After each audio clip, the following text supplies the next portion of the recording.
Assalamualaikum warahmatullahi wabarakatuh. Salam, Om Swastiastu, salam sejahtera untuk kita semua.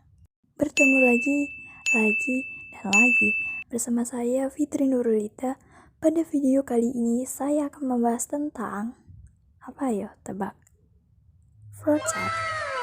Pada video sebelumnya kita sudah bahas ya tentang apa itu algoritma dan pemrograman.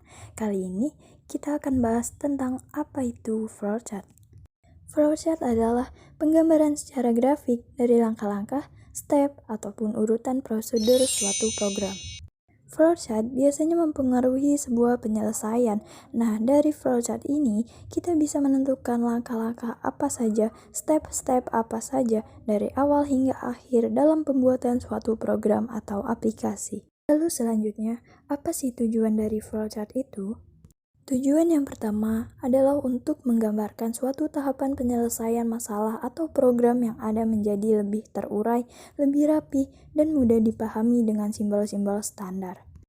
Tujuan kedua dari flowchart ini adalah untuk membantu menentukan apakah langkah yang telah dibuat itu sudah logis atau tidak, sehingga mempermudah kita menemukan error akibat proses yang belum tepat ataupun langkah yang tidak tepat. Yang ketiga menjadi dokumentasi. Dengan adanya dokumentasi, untuk kita sendiri ini juga mempermudah kita untuk menjelaskan kepada orang lain tentang penjelasan dan masalah program atau aplikasi yang kita buat. Hal ini tentu saja dapat membantu kita melakukan kolaborasi dengan orang lain.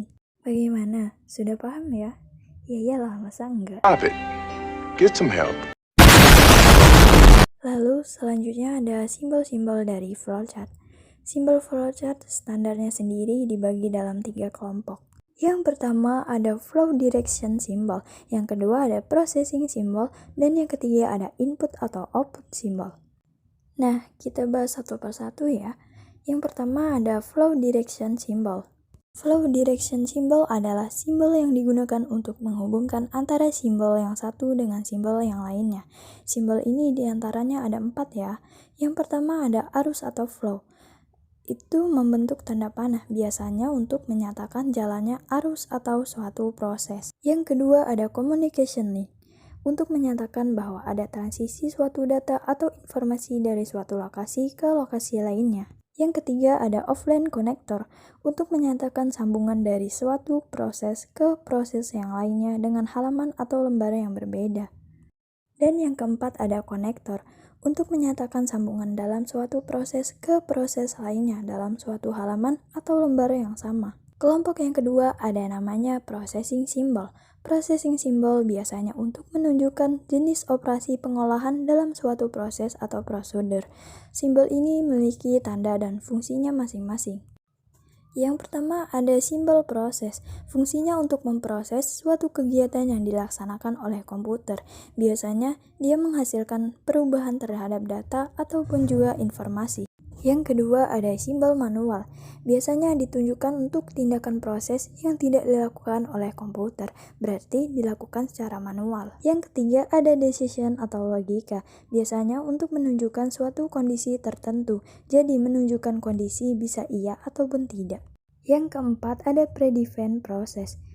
Biasanya untuk menyediakan tempat atau penyimpanan suatu pengolahan untuk memberi harga awal. Kalau di pemrograman, harga awal biasanya disebut dengan inisialisasi. Yang kelima ada terminal atau terminator. Biasanya untuk menunjukkan permulaan atau akhir dari suatu program. Ketika kita membuat flowchart, biasanya kita membuat terminal ini untuk menuliskan kegiatan atau aktivitas mulai ataupun selesai. Lalu selanjutnya ada offline storage, adalah data dalam simbol yang akan disimpan di suatu media tertentu. Dan yang terakhir ada manual input, biasanya untuk memasukkan data secara manual dengan menggunakan online keyword. Dan kelompok yang ketiga ada namanya input atau output symbol. Yang pertama ada data, adalah input atau output, bentuknya seperti jajaran ganjang untuk menyatakan proses input dan output tanpa tergantung dengan jenis peralatannya.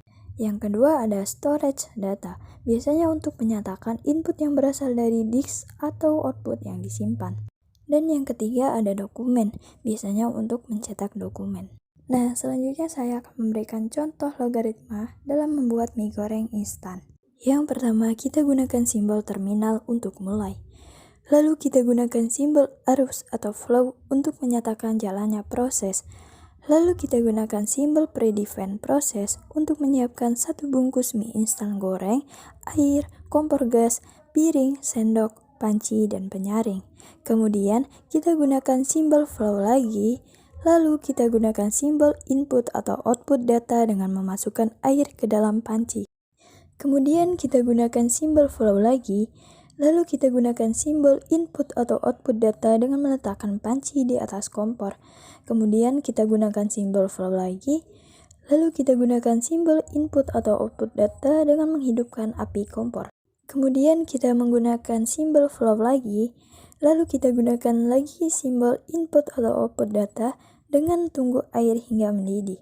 Kemudian kita menggunakan simbol flow lagi. Nah, karena logaritma yang saya buat lumayan panjang, jadi saya gunakan simbol konektor agar terlihat rapi aja sih. Kemudian kita menggunakan simbol flow lagi, lalu kita gunakan simbol manual untuk membuka bungkus mie instan dan memisahkan antara bumbu dan mie-nya. Kemudian kita menggunakan simbol flow lagi, lalu kita menggunakan simbol input atau output lagi dengan memasukkan mie instan ke dalam panci. Kemudian kita menggunakan simbol flow lagi, lalu kita gunakan simbol manual untuk mengaduk perlahan sampai mie lunak. Kemudian kita menggunakan simbol flow lagi, lalu kita menggunakan simbol input atau output data lagi dengan mematikan api kompor. Kemudian kita gunakan simbol flow lagi, lalu kita gunakan simbol input atau output data lagi dengan meniriskan mie dengan penyaring.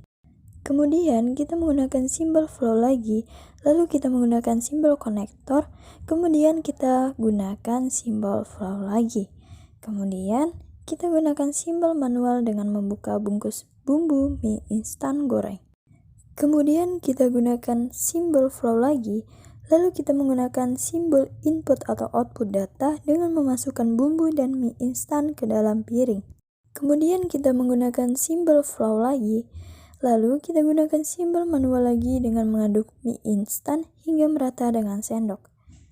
Kemudian kita menggunakan simbol flow lagi dan kita menggunakan simbol input atau data lagi dengan menyajikan mie.